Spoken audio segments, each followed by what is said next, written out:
But we got choices to make, man. We got a choice to make, man, coming this election. You know what I mean? We can go back to the old ways. And everybody remember the George Bush era? Do you remember back that far? Huh? You remember that crazy era? You guys, huh? Oh, it was crazy, man. Everything came to head for me, man, when George Bush started getting shoes thrown at his dumb butt. Remember Wrecking Journalist? How embarrassing was that, man? He ought to commander-in-chief, the most dominant superpower on the planet. Yet the Iraqi people are throwing crap at you like you're Clay Aiken at the Apollo Theater. He said the shoes didn't hit him, they came close enough to smell the corn chips. He claimed he wasn't fazed by the whole shoe throwing thing. Every time he passed a footlocker from now on, his butt gonna tighten up just a little bit there. You remember they threw a shoe at George Bush, man? They threw a shoe at George Bush, man. He did like this. They threw a second shoe. He did like this. You can tell he had crap thrown at him before. Not the first time, man. Poor John McCain would have been knocked unconscious in the same exchange, right? In slow movements. Hey, how you doing? I'm a maverick. President down! I think it was a Stacey Adams wingtip. Smooth Barack would have ducked down behind the podium and came up with his own shoe. Hey, who messing around up in here, right? Got to bring some shoe to get some shoe, man. That's what man. So, Republicans, man, the whole Tea Party thing, man, they don't want to take any responsibility, man, for anything that's gone wrong. Anything they've done wrong, they don't want to accept any responsibility, no apologies, or nothing, man. Remember a few years back, man?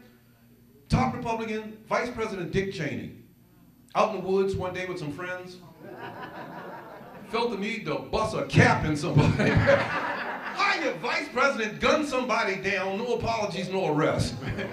That ain't some Republican gangster mess there, man.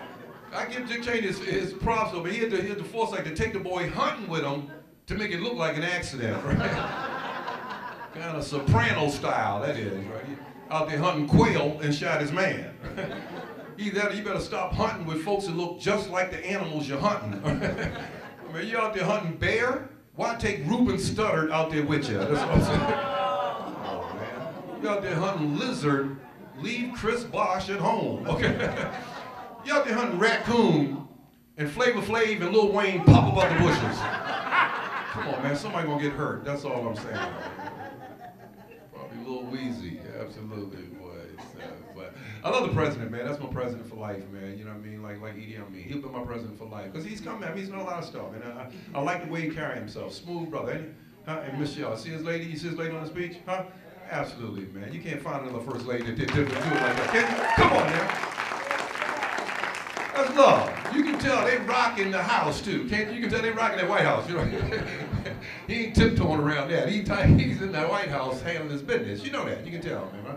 I like Barack, man. You know, and the other thing, I like what he's done to bring the races together. He's brought folks together, man, from all walks of life, man. Old, young, man, white, black, Asian. Doesn't matter. All come together, man. I wanted to test the racial climate in this country since Barack's been in office for about 3-4 years now. I did something crazy, really crazy, man, a couple weeks ago, man. I went down to a redneck, honky-tonk, hillbilly, Confederate flag, country western bar.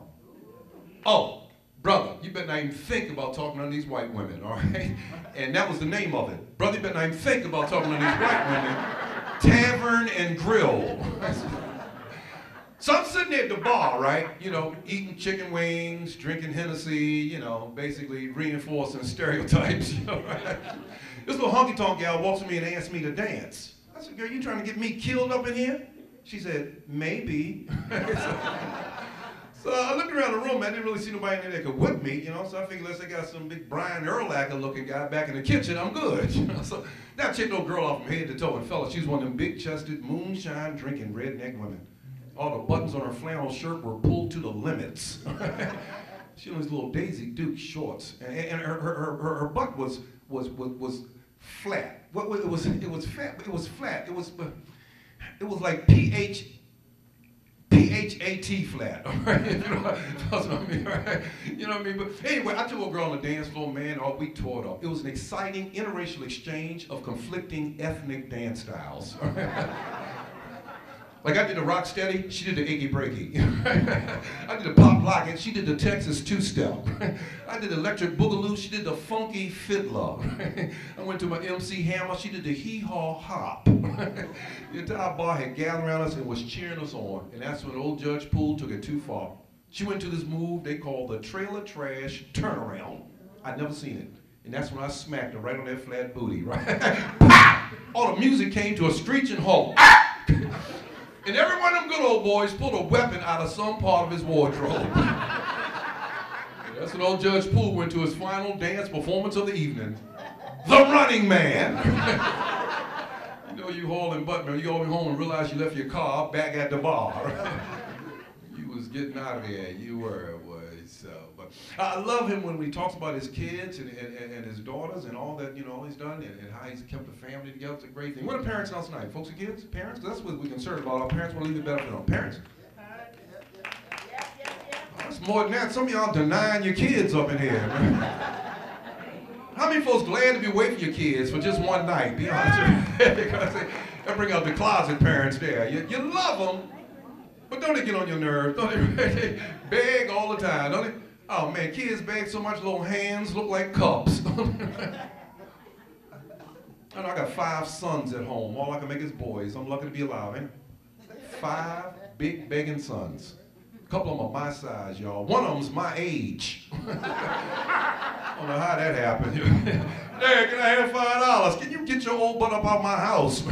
Did we go to high school together? I'm from my science class, but tend to be a dependent, man. They will not leave the house either. That's the problem. Man, the kids don't leave the house. They just stay long and long. I think they're waiting for me and my wife to leave or something. I already know when I get home, like, come on by, sweet, no problem. Come on. Is this the guy you want? Take your time, no problem. Right there. That's the birthday guy right there? All right. Are you related? You guys just Kinda? Ooh. I don't know what that means, son. She came right down, took a right position right there by herself. So, hey, just acknowledge that she's there. Absolutely. And this is are you the wife? Very nice. Well, hopefully you're the photographer then. That'll be about it. That's about, okay. All right. Family. Absolutely. Boy, that's good. Is this West Virginia or Leesburg? We're close enough here.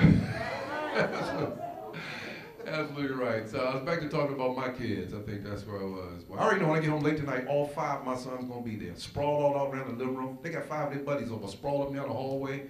Couple of girls in the kitchen. I don't know these people. It's like walking through the alley.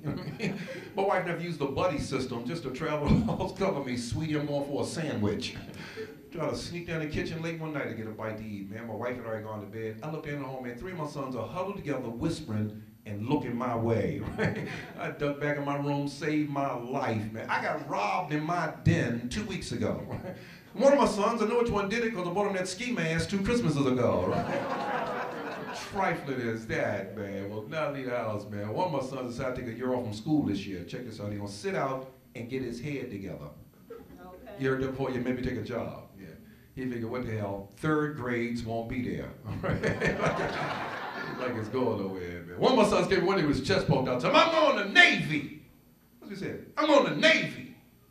I'm going to find out he meant Old Navy. Come back by the alley with a bag of jeans. If you don't get out my house, man, would you please, boy? And can't even do no work around the house. What is what? I got one of my sons, man. This man looks to be about 27, 28 years old, man. Ain't had a job since never. He ain't never had a job, right? I see him every few nights, man, down in the kitchen, late night making a sandwich. I run into him. I said, man, what are you going to do, man? Why don't you get yourself together, man? Get out here, get a job. So he said, go ahead, Dad, you wild.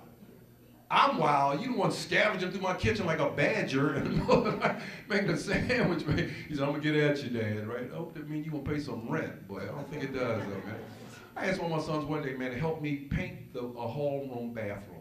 You know what I mean? It's just something simple. Trying to get him help around the house. This man faked an aneurysm.